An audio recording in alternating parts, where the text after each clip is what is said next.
Seema is the director. Oh, everybody want to plug that in, please. There we go. Seema is the director of the Real Estate and Economic Development Program at the Merrick School of Business here in Baltimore. She is also the associate director of the Jacob France Institute, which is the Merrick School's Economic Research Center. She oversees the Baltimore Neighborhood Indicators Alliance, which collects, integrates, and disseminates community-based quality of life indicators. She is a recognized expert on strategic planning and community development. Academically, she's the director of the undergraduate program in real estate and economic development. She teaches courses on real estate principles and local economic development. And in 2019, helped launch the University of Baltimore's Real Estate Fellows Pitch for $1 Million competition to create pathways for early stage developers interested in working with stable middle market communities in Baltimore. So Seema, thank you for pulling this group together along with Lindsay, and the floor is yours.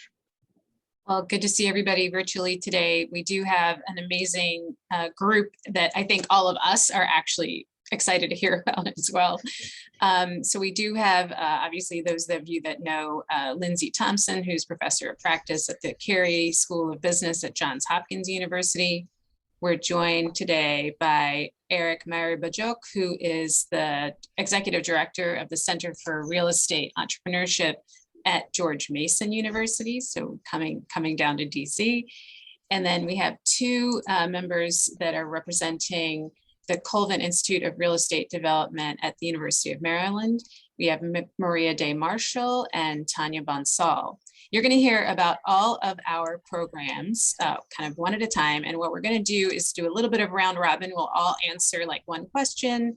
We're going to talk about our programs and kind of selected program highlights, and then talk about how each one of our universities is engaged in the community, and then a little bit about the research agenda that we are each pursuing, because all of our programs are a little bit different and a little bit tailored. But to start us off, Lindsay is going to give us a little bit of an overview of the academic real estate landscape in this area, in this broad region, just so that we can see where our programs fit into the broad conversation. So I'm going to turn it over to Lindsay first.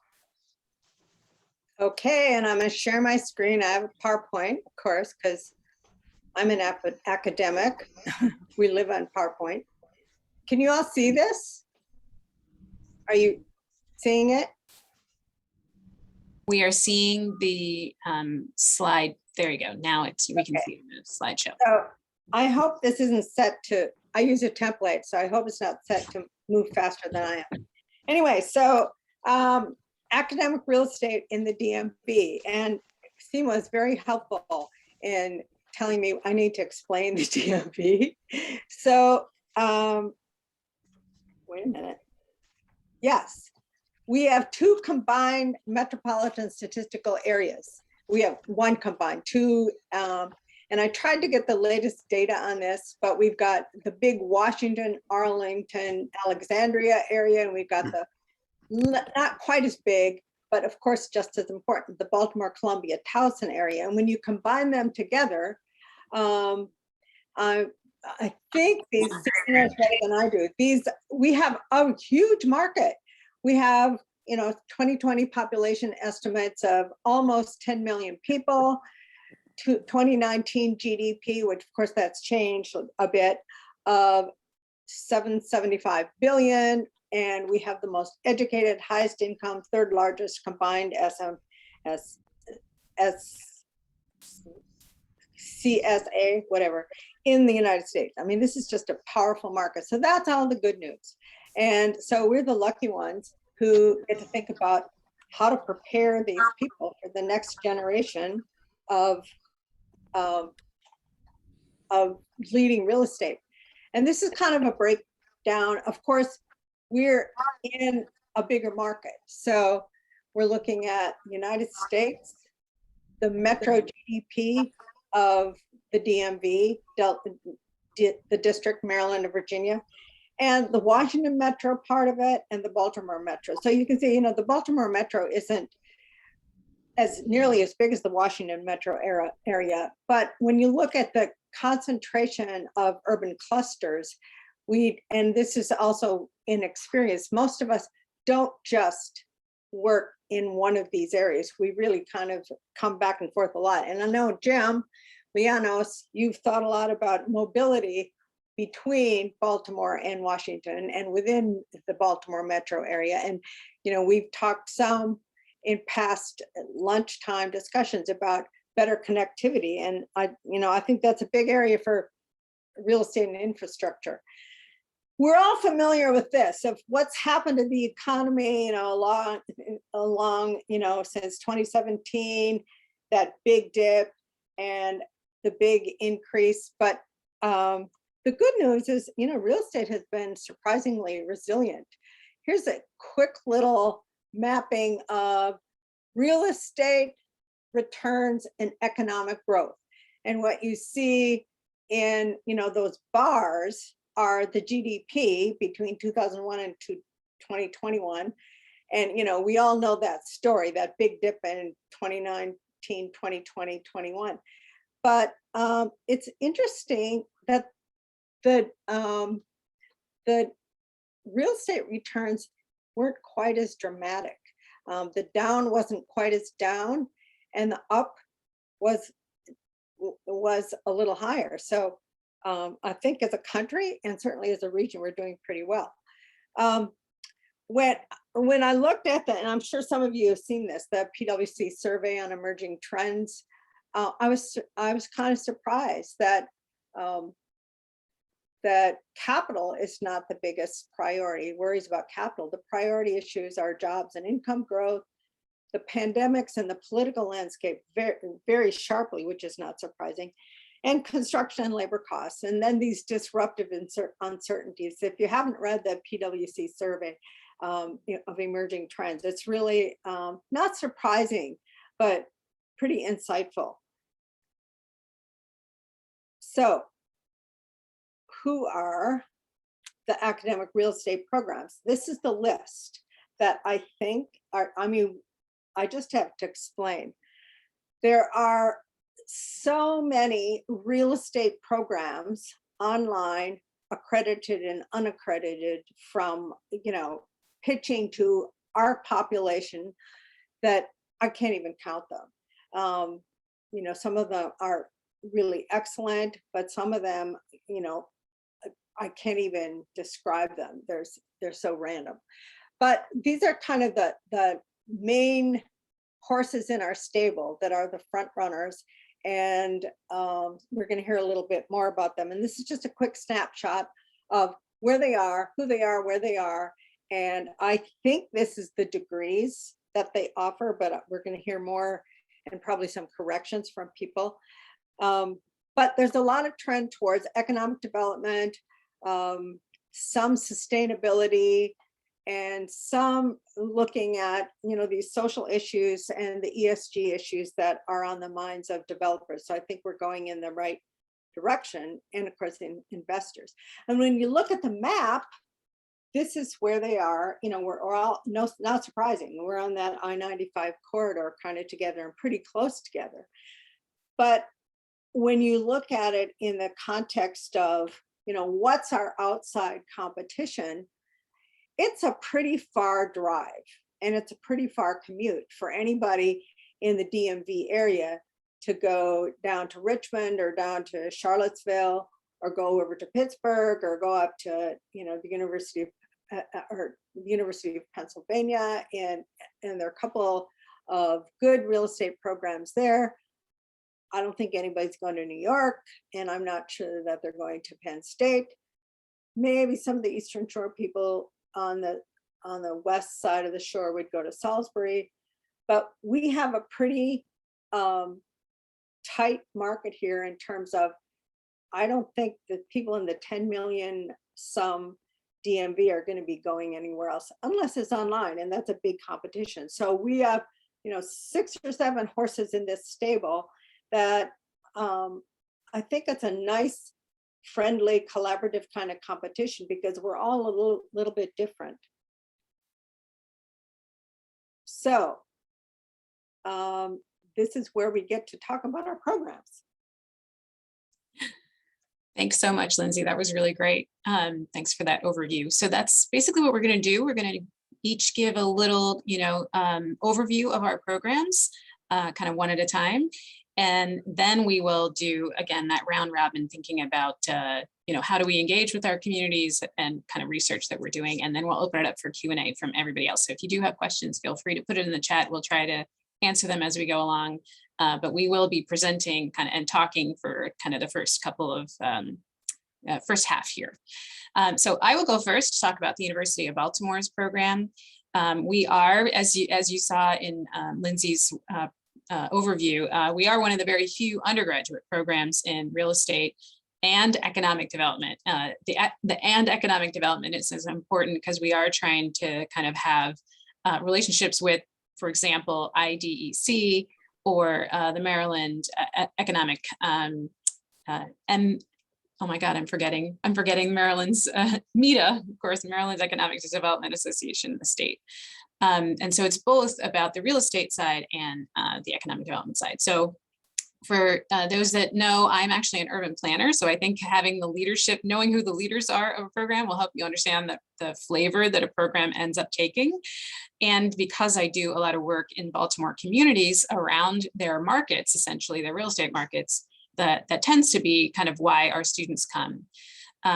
We have about 20 students matriculating. We have about 10 coming in every year and 10 graduating every year. It's an upper division for juniors and seniors. So you can transfer into the University of Baltimore after you've got your associate's degree somewhere else. So our average age is pretty high. It's about 27 is our average age of our students. We're here for people that are working during the day.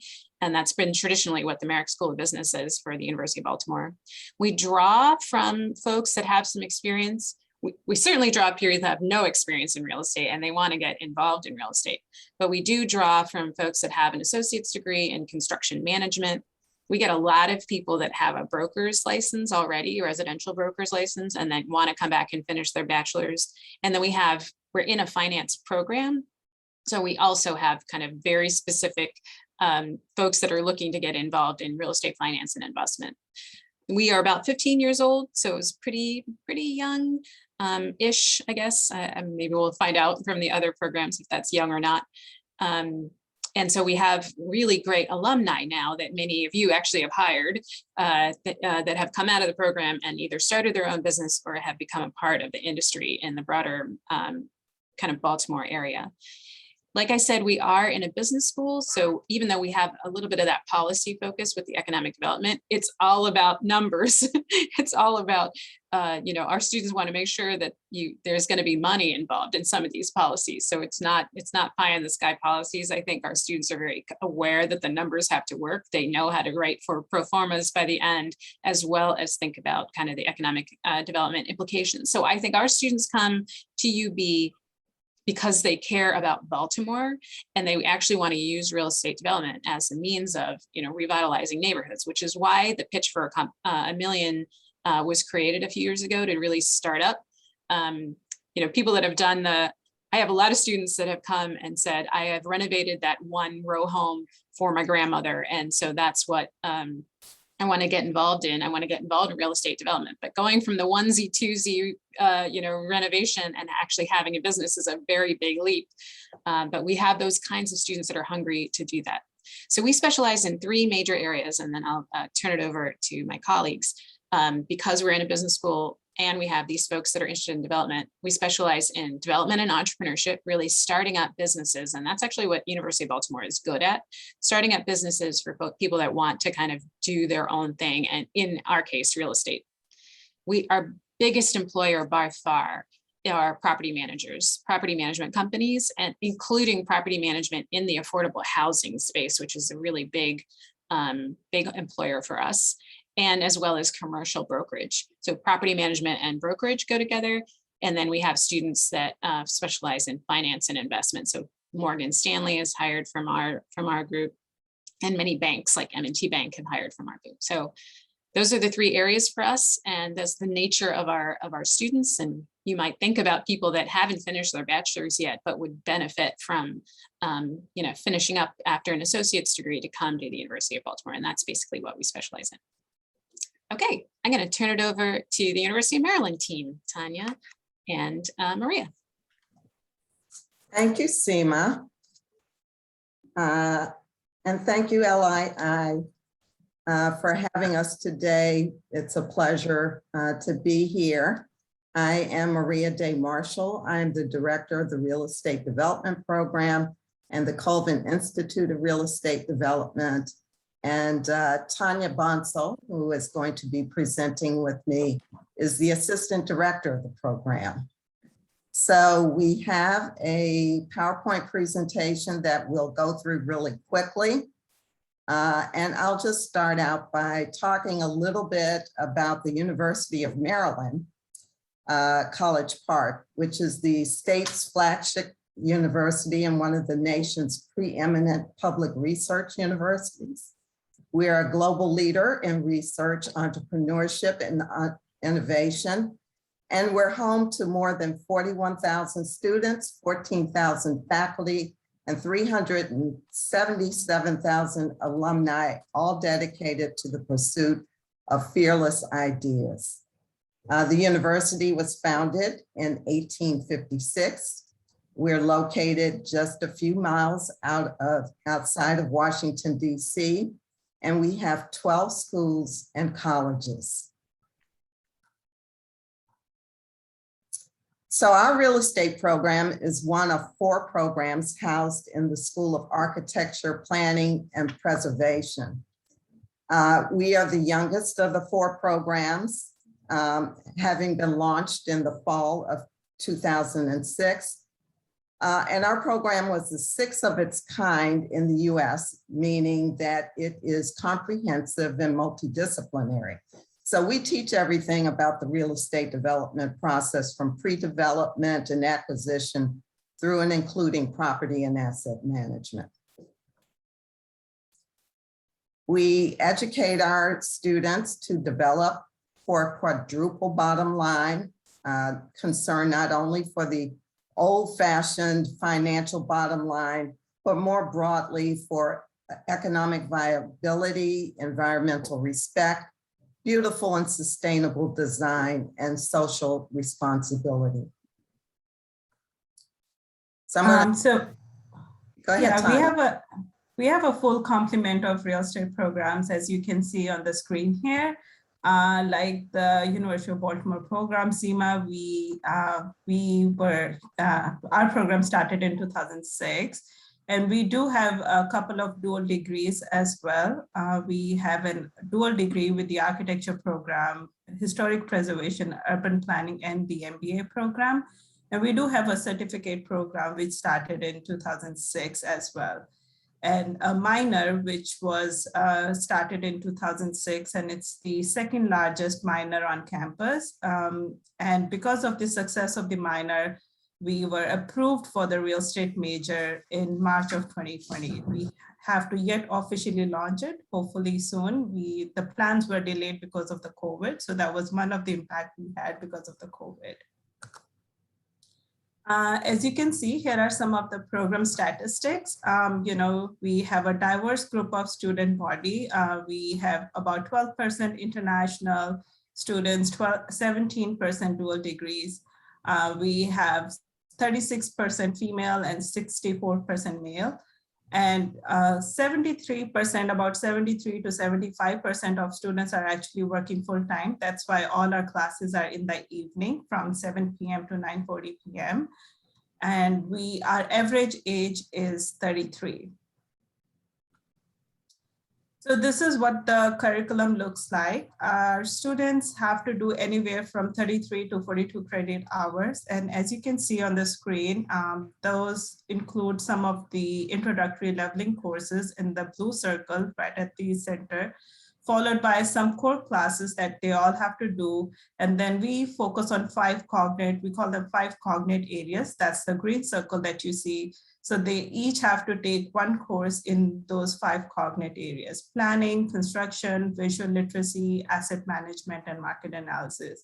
And then they have the choice to focus on any one of the areas that they are interested in. We offer a wide range of electives in the finance, sustainability, asset management area. So they can choose anything that they would like to focus on by taking those electives. Our program is pretty flexible. We have rolling admissions. We have admissions in spring as well as fall. And, the program is customizable. That's the beauty of our program. We have, like I said, full-time students as well as students who are working full-time and are doing the program part-time. So they can all finish the program either in 2 years, or some of them take about 3.5 years if they have a full-time job responsibility. We are pretty hands-on as well. We believe that, real estate, is best learned when you are out in the industry. So we take our students out on the site visits. We invite a lot of guest speakers from the industry, and a lot of you who are here joined us. They have guest lectured for us in our classes. And, all our faculty is actually adjunct faculty as well, except for Maria and myself. All our faculty is working professional. They all have real estate jobs, and then they come and teach the program in the evening. And just quickly, these are some of the career options that our students pursue. As you can see, there's a wide range of options they have, and some of them are already working in the real estate. They're either looking, or we get students who are right out of undergraduate as well, or students who are there in their, late in their careers, who are looking to switch careers and would love to learn about the real estate. Thank you so much, Maria and Tanya. Great overview on the program at the University of Maryland. And I'll turn it over. Now we're going to go to George Mason and turn it over to Eric. Thank you. So let me just share my screen.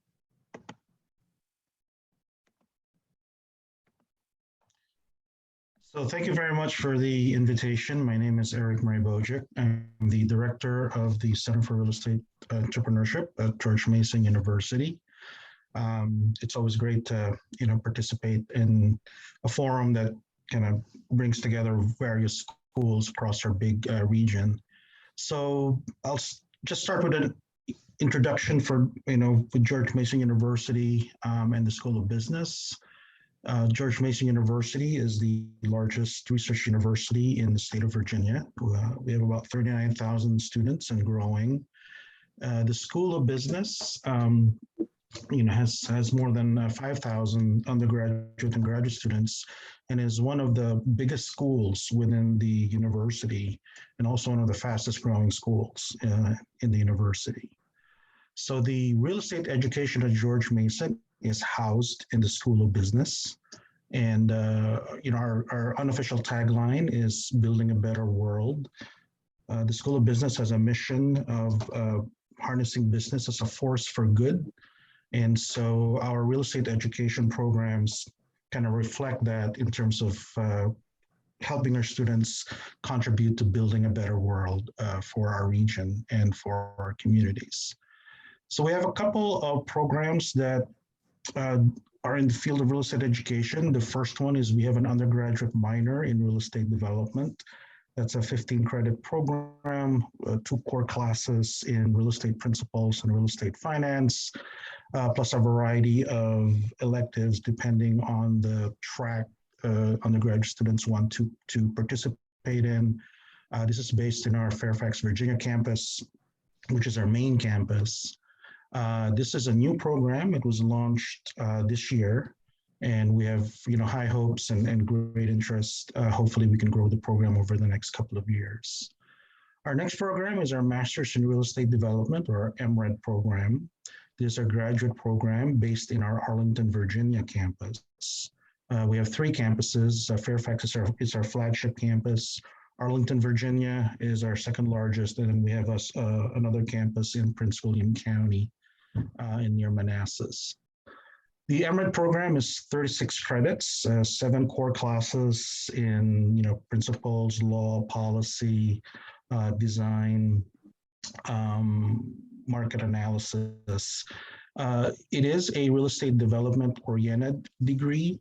So we like to say that, we don't necessarily train just real estate developers, but people who want to work with real estate developers.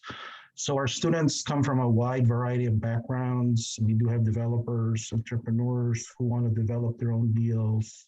We have a lot of lenders, construction project managers, property managers, and people are more interested in the policy side coming from government and nonprofits. So it's a fairly wide range where the students come from, and also a fairly wide range of where they land. Of course, a lot of them do get hired by development companies in Northern Virginia and in the DMV, but a lot of them still stay as lenders, architects, property managers, and project supervisors that now learn how to work better with real estate investors and real estate developers. The program is primarily a part-time program, so most of the classes are in the evening from 4:30 to 10 o'clock. Predominantly, most of our students are part-time students already working.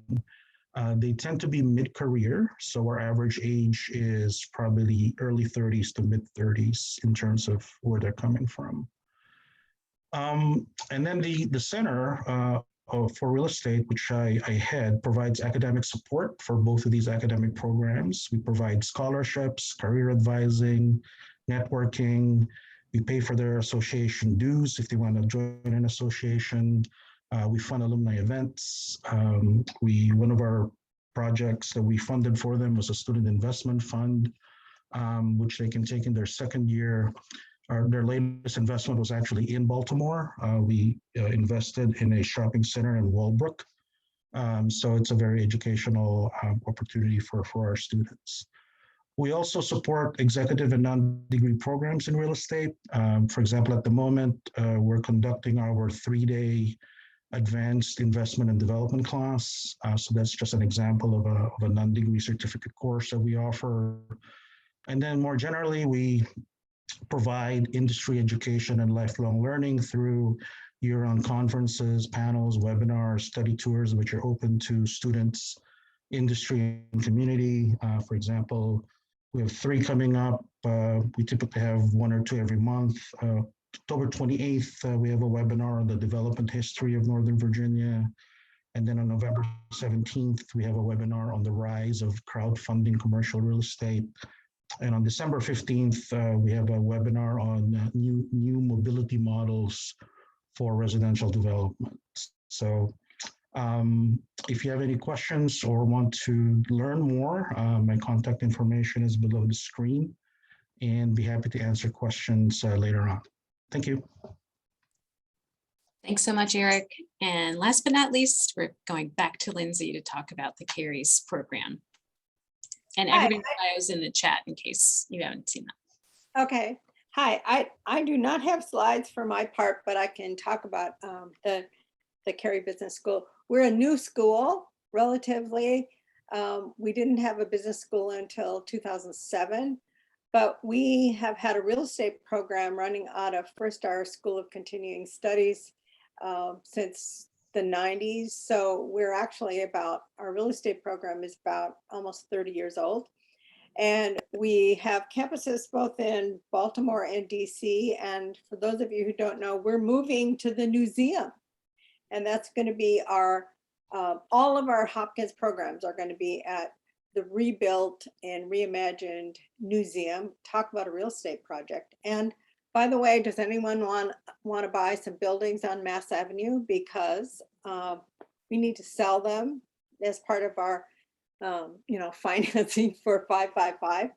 Anyway, we've been doing real estate for almost 30 years. And since we've regrouped as a business school, it's kind of taken on a different flavor. We were very much a local development and had really, and still have very good partnerships with local developers at St. John, the people who have been building in Baltimore and DC.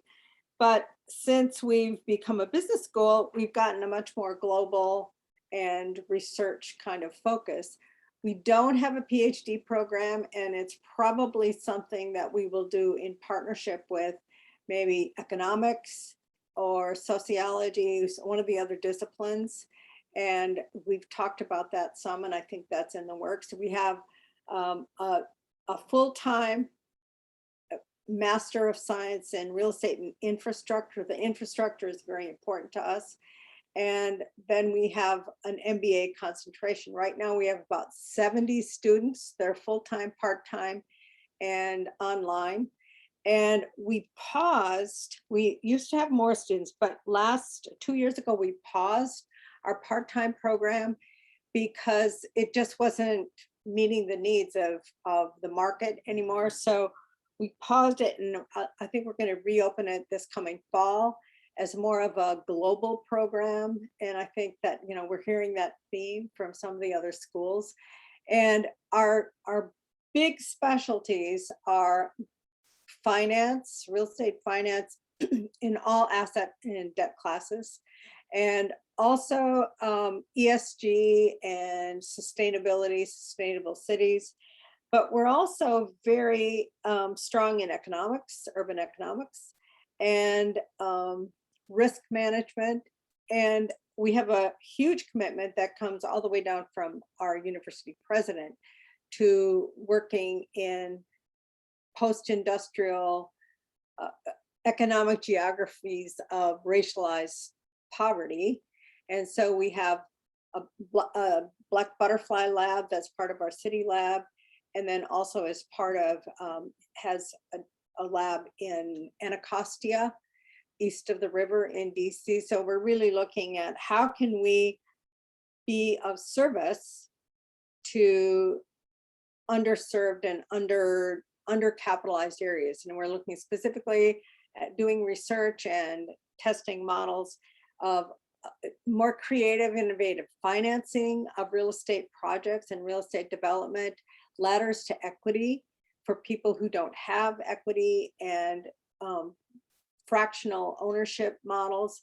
That is there a way that we can change the way we do business and financing so that more people in under-resourced communities, especially undercapitalized communities, can, and especially racially undercapitalized, can own their homes, own their businesses, grow their families, and grow their communities in a really socially and environmentally responsible way.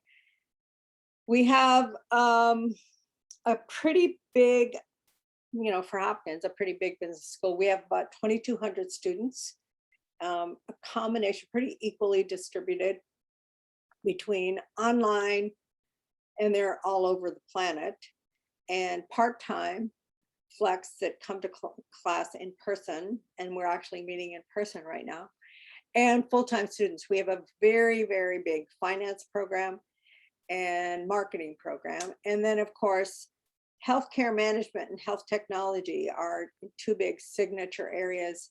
And that sort of intersects with real estate in that, you know, you've all heard ed, meds, and feds are sort of the anchors of a lot of urban redevelopment in Baltimore and a lot of post-industrial cities.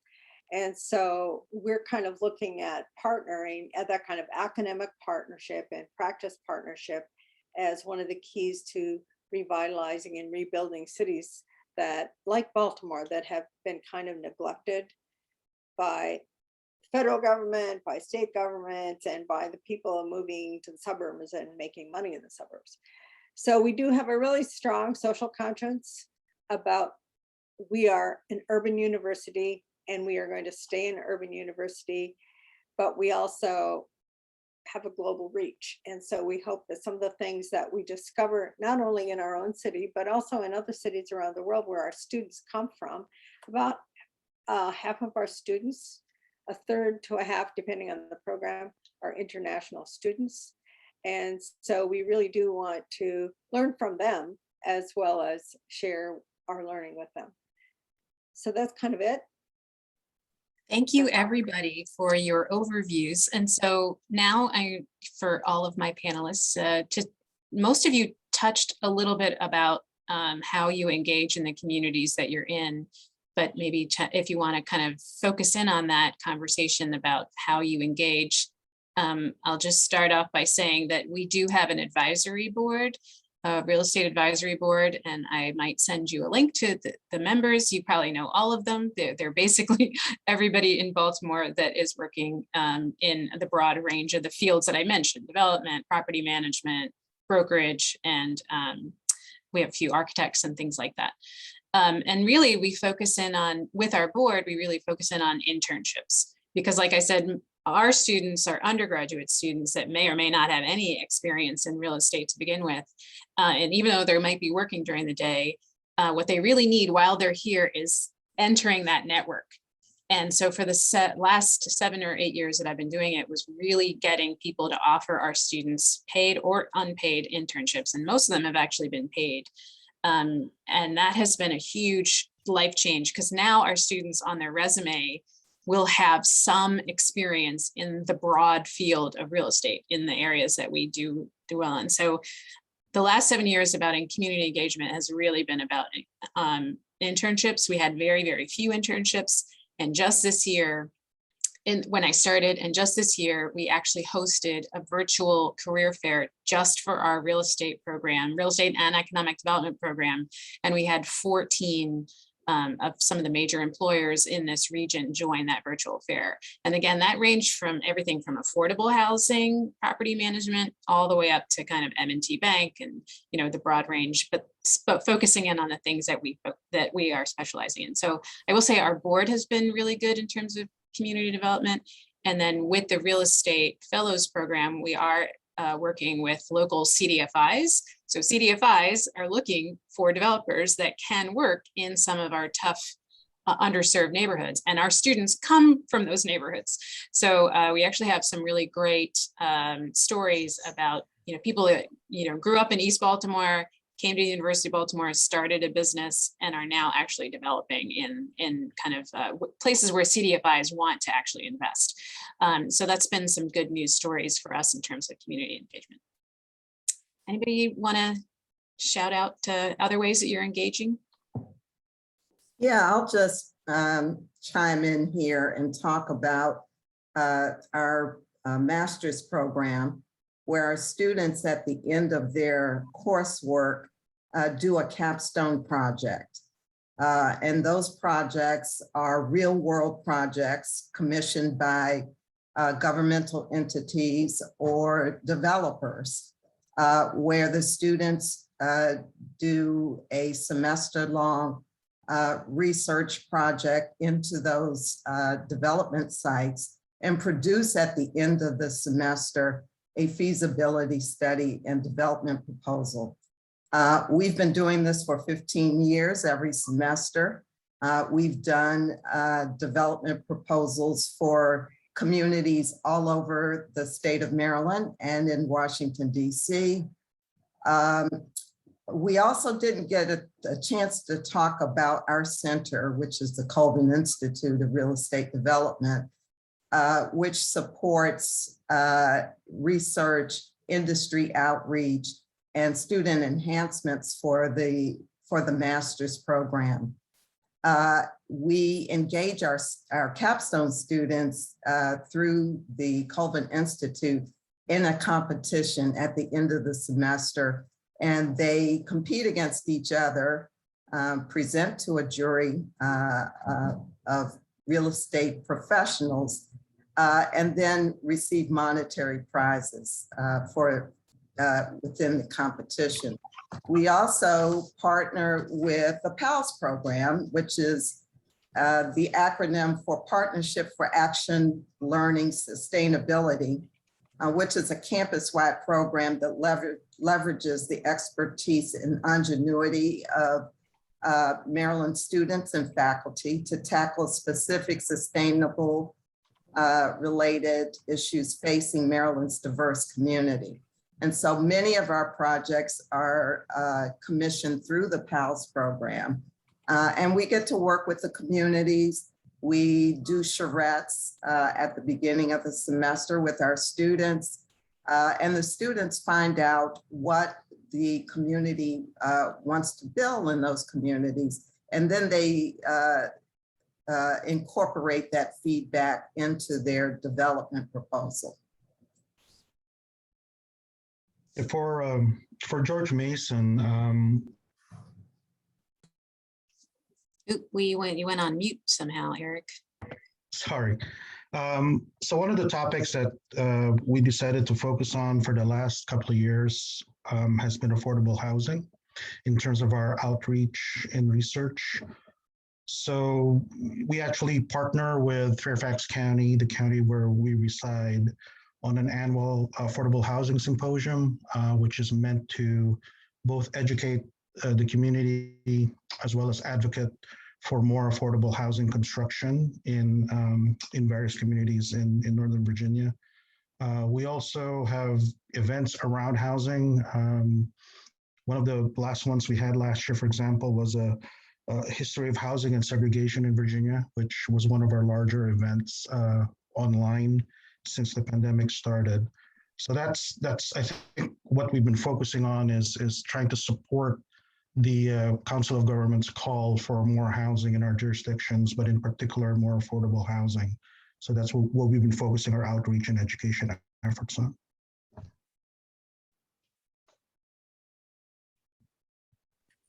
I know you talked a lot about engagement already, Lindsay, but did you want to add anything? Well, I want to respond to Joe's question about how do you teach sustainability, because how do you operationalize sustainability, because this is really, really important. And you know, I've been kind of struggling and working with this for a long, long time. And we are very serious and committed to integrating environmental, social, and governance sustainability in all of our, not just the kinds of knowledge that we develop, but also our practices and the way we build our culture in our school. You know, we look at, obviously, you know, the climate types of things and what are the measures we can take to connect the science and knowledge of sustainability, of eco-friendliness, of integrating the built environment with the natural environment so that, you know, we don't do harm to nature while we're building our places, so that we have a kind of sense of integrity about the habitat that we live in and that we build. And so we work with other parts of the university that, you know, really are much more scientific about this and try to imagine in all of our projects and, you know, that are hypotheticals and discussions in the classroom part of teaching, how would we do this? And then we work with clients. For instance, we have a client with our experiential learning and our capstone kinds of work. We have a client in Cherry Hill who's working on a community land trust and building a community land trust, a zero waste community. And this is a chance for our students to actually do in practice what we're talking about in the classroom. And I think this is what a lot of us are doing in real estate. And you know, I'm kind of joining the choir here, is that if you don't put these values into practice, if you don't put social equity and value integrity in your products, in the way you govern, in who's at the table, who's making decisions, do you have a living wage? It's just knowledge on a shelf. And so I think all of us, because we're in a field where practice is really the proof of the pudding, and it's the moral test of the knowledge that you have, that I think all of us are really engaged in our communities in trying to put into practice the most socially, economically, and financially and environmentally sustainable practices that we can. Tanya, did you want to add something? Yeah, I just want to quickly add that as Maria and I actually joined a delegation of Public Housing Agency executive directors, and we traveled to 4 cities in South Africa in 2018.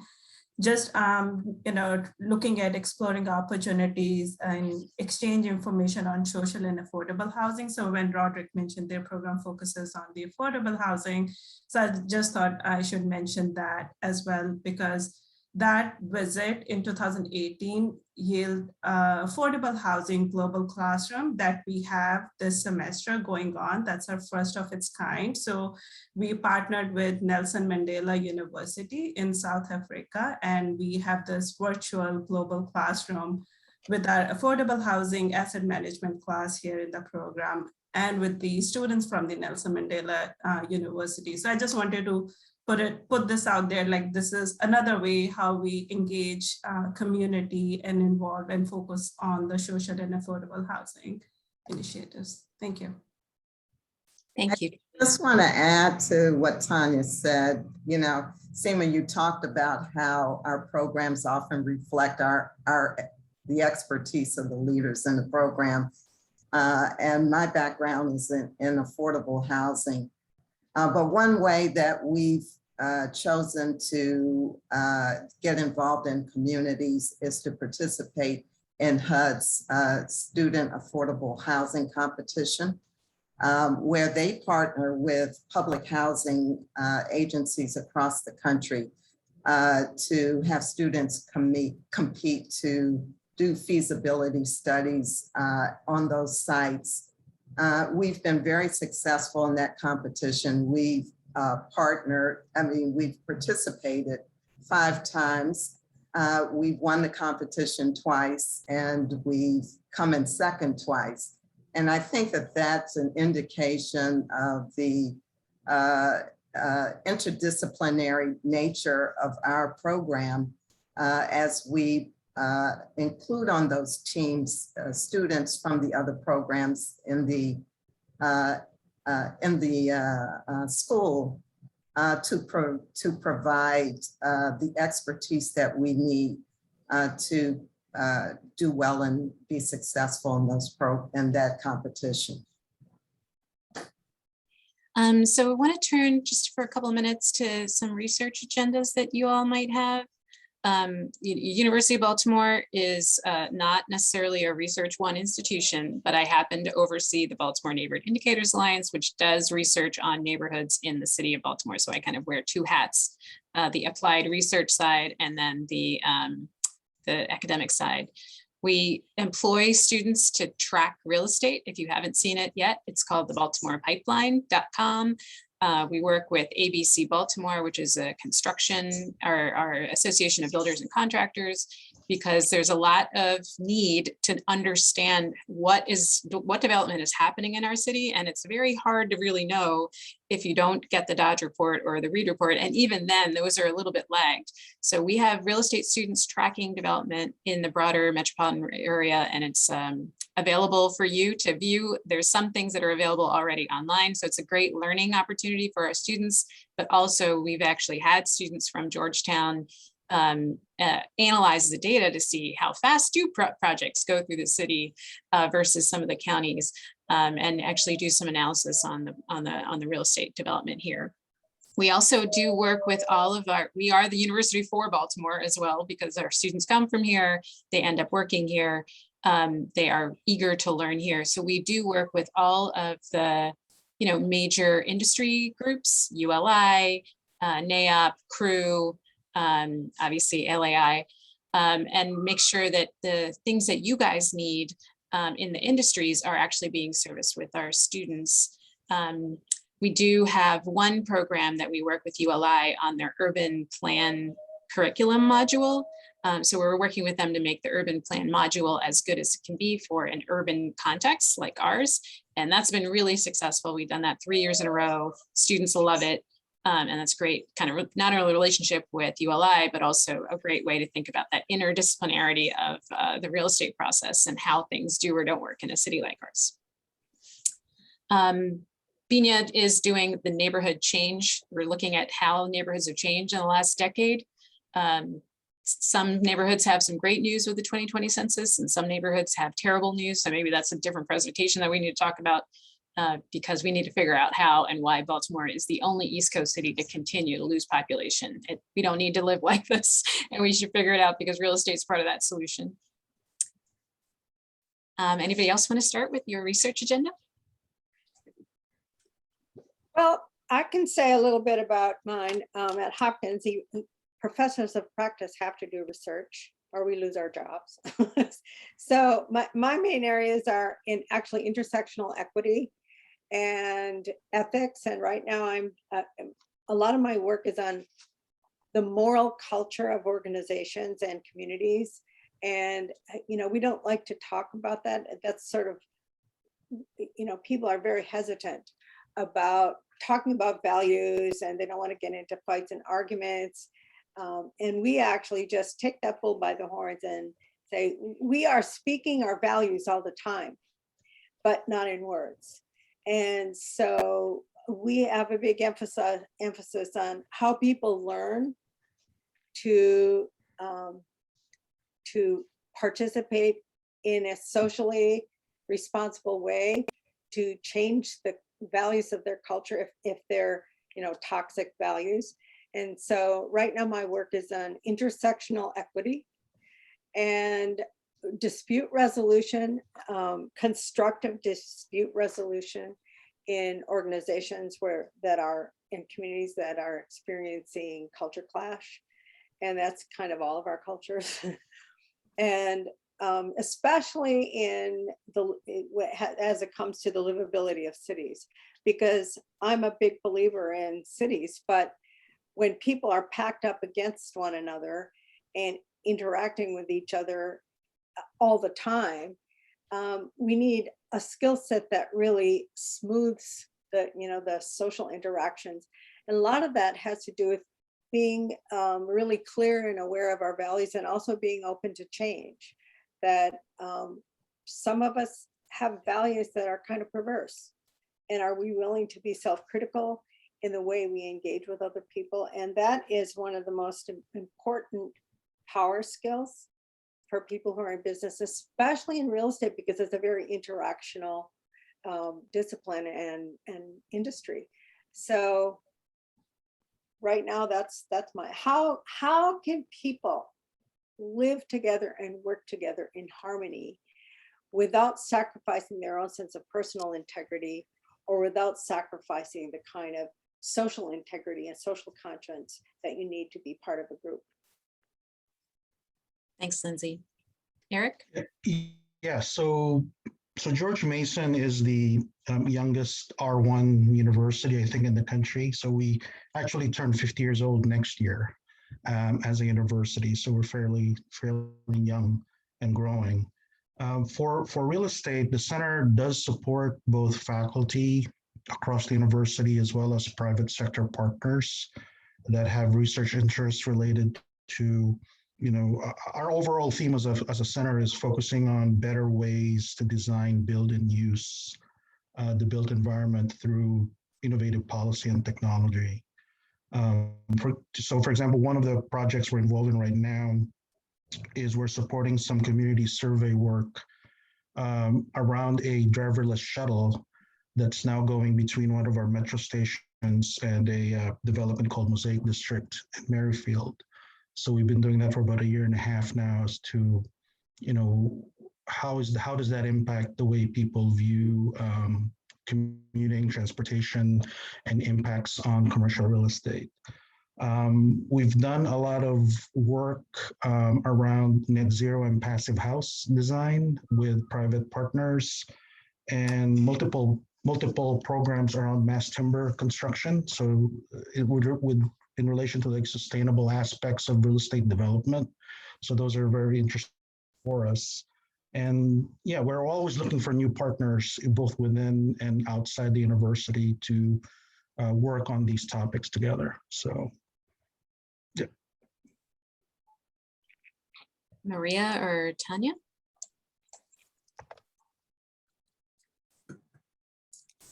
So we do a lot of research through the National Center for Smart Growth. As I mentioned earlier, the Colvin Institute supports research quite a bit. And so we have funded all kinds of research projects that students are involved with respect to creating housing tools that can be used by developers and communities to find out how many affordable housing units are in a particular area.